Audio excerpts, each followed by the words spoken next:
الرحیم السلام علیکم ورحمۃ اللہ وبرکاتہ نحمدہ ونصلی علی رسول الکریم اما بعد فاعوذ باللہ من الشیطان الرجیم بسم اللہ الرحمن الرحیم۔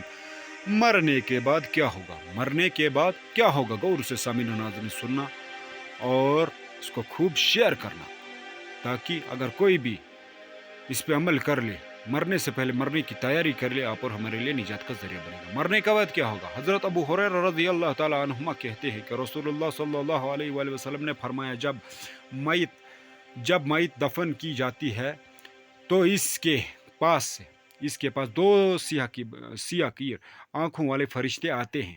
ان میں سے ایک کا نام منکر اور دوسرے کا نام نکیر ہے۔ دونوں اس سے پوچھتے ہیں کہ تم اس آدمی محمد صلی اللہ علیہ وسلم کے بارے میں کیا کہتے ہو؟ تو وہ جو فرشتے ہیں وہ اس سے پوچھتے ہیں کہ تم محمد صلی اللہ علیہ وسلم کے بارے میں کیا کہتے ہو؟ تو وہ وہی کہے گا جو دنیا میں کیا کرتا تھا، یعنی محمد صلی اللہ علیہ وآلہ وسلم اللہ کے بندے اور اس کے رسول ہیں۔ میں گواہی دیتا ہوں کہ اللہ کے سوا کوئی معبود نہیں اور محمد صلی اللہ علیہ وآلہ وسلم اس کے بندے اور رسول ہیں۔ دونوں فرشتے جواب میں کہیں گے، ہم سمجھتے تھے کہ تم یہی جواب دو گے۔ پھر اس کی قبر 70 ہاتھ فراغ کر دی جاتی ہے، کھلا اس کو کر دیا جاتا ہے اور اسے روشن کر دیا جاتا ہے۔ پھر بندے سے کہا جاتا ہے سو جاؤ۔ وہ کہتا ہے میں اپنے اہل و عیال میں واپس جا کر انہیں اپنی مغفرت کی خبر دینا چاہتا ہوں۔ فرشتے جواب دیتے ہیں یہ تو ممکن نہیں، بلکہ اب تم دلہن کی نیند جیسی پرسکون نیند سو جاؤ جسے اس کے محبوب کے علاوہ کوئی نہیں جگاتا۔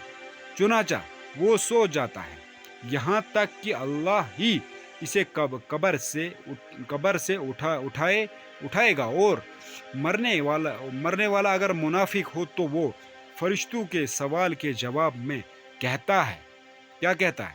محمد صلی اللہ علیہ وآلہ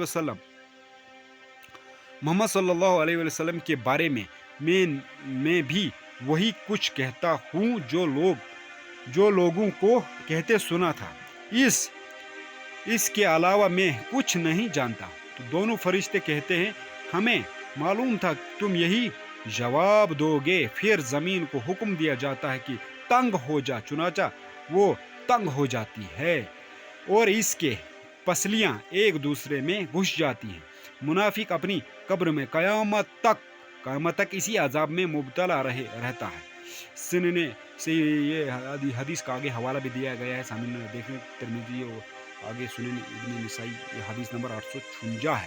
تو سامعین و ناظرین، مرنے سے پہلے مرنے کی تیاری کریں اور اللہ کے حکم نبی پاک محمد صلی اللہ علیہ وسلم کے مطابق دین شریعت کے مطابق زندگی گزاریں اور توبہ استغفار کریں۔ سامعین و ناظرین، اپنی زندگی کا معمول بنا لے استغفر اللہ 1000 مرتبہ اٹھتے بیٹھتے، اور سب سے چھوٹا درود شریف صلی اللہ علیہ وآلہ وسلم پڑھتے رہے، معمول بنا لے زندگی میں، تو انشاءاللہ اللہ تعالیٰ اور اللہ کا رسول دونوں ہی راضی ہو جائیں گے۔ دنیا آخرت میں کامیاب ہو جاؤ گے۔